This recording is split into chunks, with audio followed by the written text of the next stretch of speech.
Hello, everybody, and welcome to week 2 of Cruisin the Atlantic. I am Nick Lacalzi, and I will be taking you all around the Atlantic Junior Hockey League to recap the games from this past weekend. We start off with the Washington Junior Nationals visiting the New Jersey Rockets. Midway through the first period, it is Daniel Shrilla who sneaks one home on the short side for Washington and a 1-0 lead. In the second period, it's the Rockets responding. Jonathan Lee able to slide his way past one defender before making a beautiful cross-ice feed that is put home by Travis Geraci to tie it at 1.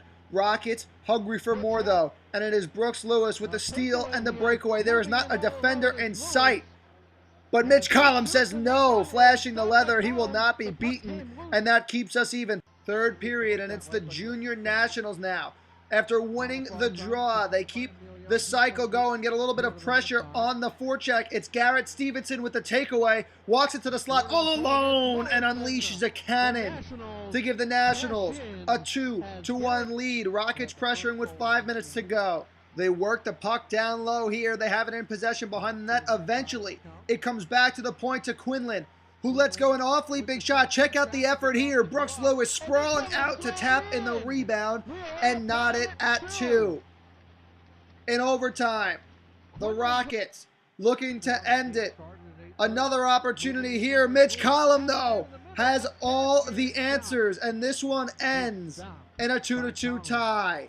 Boston Junior Rangers at the Philly Little Flyers. A nice play along the boards by Gooch of the Flyers. His no-look feed, yeah, right there, it's right on the money. To create a 2-on-1, Joe Crespo puts it on a tee for Ronnie Groff and a 1-0 lead.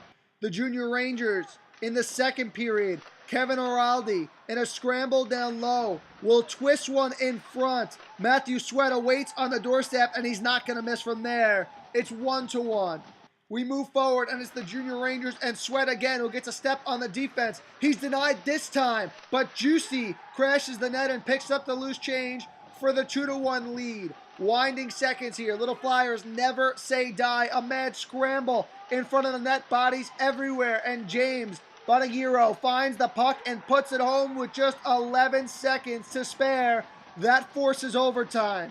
The Junior Rangers in overtime are just too much to handle. They win the faceoff, get it back to the point, a big shot, and who else awaits? Matthew Sweat takes the cross-check, but delivers the victory. The Junior Rangers pull it out in overtime, 3-2. Rockets and Junior Titans, both of New Jersey. The Titans pressuring here midway through the first. Nick Zelmer has his first shot stopped, but the puck will find its way back to the blue line, and Zelmer, yeah, he's not going to miss a second time. 1-0 Titans. In the second period now, the best part about this goal from Taylor Cox of the Titans has absolutely nothing to do with his quick cut to the slot and filthy wrister. It's all about the celly. Right there, he jumps through the glass, literally through the glass, gets up and walks away like nothing happened. One more look. There's the wrister as we slow this one down. He jumps right through the glass in an attempt to pump up his teammates and his fans. One of the most unbelievable things that I have ever seen. Back to the action, and some absolutely sick moves put on display right here by David Ramos to get past the defense, but Phil Heinle says, I don't think so, and flashes some leather to make the save. The Titans, though, just too much for the Rockets to handle. It's an odd man rush here. The first shot stopped by Casey Litwack on the rebound, beating Heinle for the 4-0 lead. Titans go on to win it 4-1.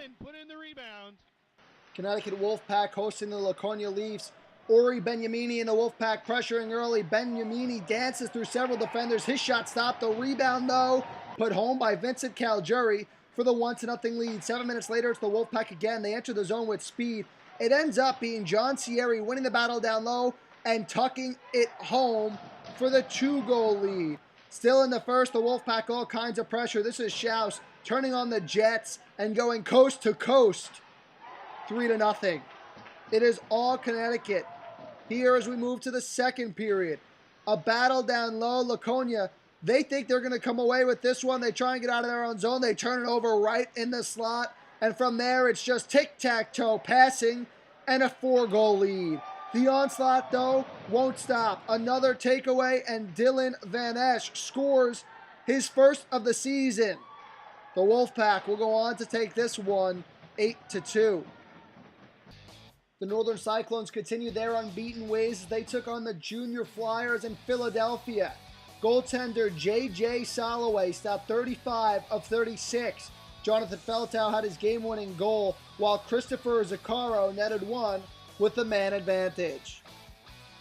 The New York Bobcats and the Washington Junior Nationals. Washington still unable to get into the win column. David Lynch was brilliant in goal, stopping all 29 shots he faced, and Joseph Gilholy contributed on all 3 goals, including one he scored on the power play as the Bobcats take this one 3-0. The Cyclones are back at it again, this time against the Little Flyers. They would strike first in what was a very high-scoring second period. It is Matthew Robinson who opens it up with the first goal right there, just 1 minute later. And right back at it are the Cyclones looking for more, and Jonathan Feltow puts them up by 2 with a wrist shot. But the Flyers, they would respond. This stretch pass finds Sam Manzi, who has a step on the defense and cuts the deficit in half just 90 seconds after it was put to 2. The Flyers would draw even on the power play. Fantastic vision from Donald Rudd, who executes the perfect backdoor feed that Ryan Lowen cashes in on. 2.5 minutes later, they connect on another spring pass, and Trevor Gooch walks in untouched and finishes it off for the 3-2 lead. That's Gooch's 6th of the season. The Flyers, though, they couldn't hang on for long. Timothy Bayless strips the puck from the goaltender behind the net right here and tucks it in to even us back up at 3. Back and forth we go, a seesaw battle. It's the Cyclones on the power play, winning the face-off and setting up Donald Rudd. He'll let one go, and it's the rebound that's put home by James Bonagoro for the 1-goal lead. But we're not done yet. Grant Gallo of the Little Flyers starts a rush up ice. He takes a hit to make the play. Frederick Arvrat pounces on the loose puck and rips it home to draw us even. And in overtime, it's the Cyclones with the strip and the steal in the neutral zone. And the Cyclones go to work. The first few opportunities, they're turned away, but the Cyclones will not be denied. They work the puck all the way back to the blue line, get a few more shots through, and eventually it's Connor Bates, the Cyclones' point leader, who will get the game winner. The Cyclones 5, the Little Flyers 4 in overtime. Laconia leaves at the Wolfpack for Game 2. Look at the wheels right here by Stephen Kelly. He gets a step on the defender, and he'll keep him on his back as he puts it home. The Leafs lead it 1-0.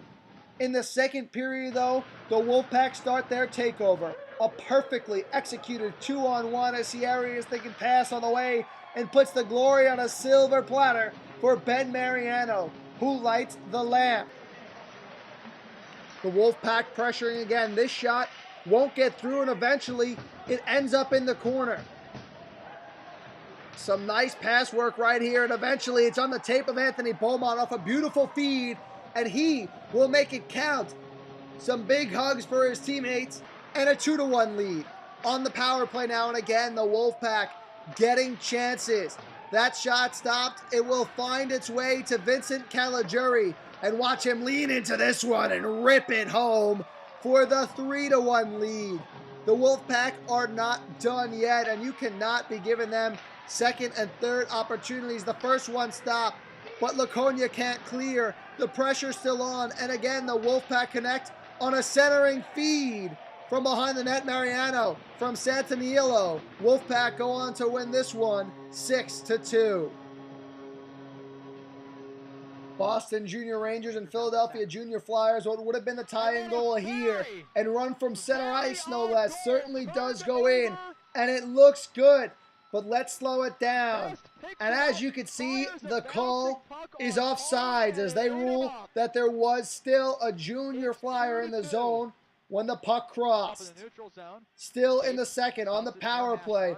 A rocket shot here is stopped, but Manny Ballones on the rebound officially ties this game at 2.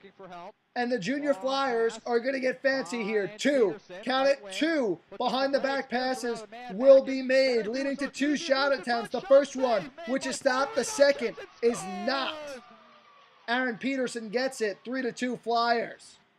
Third period now. The first shot is stopped here, but the Flyers, they fail to clear. The Junior Rangers hold in, and Tyler Theodolu lights the lamp to make it 3-3.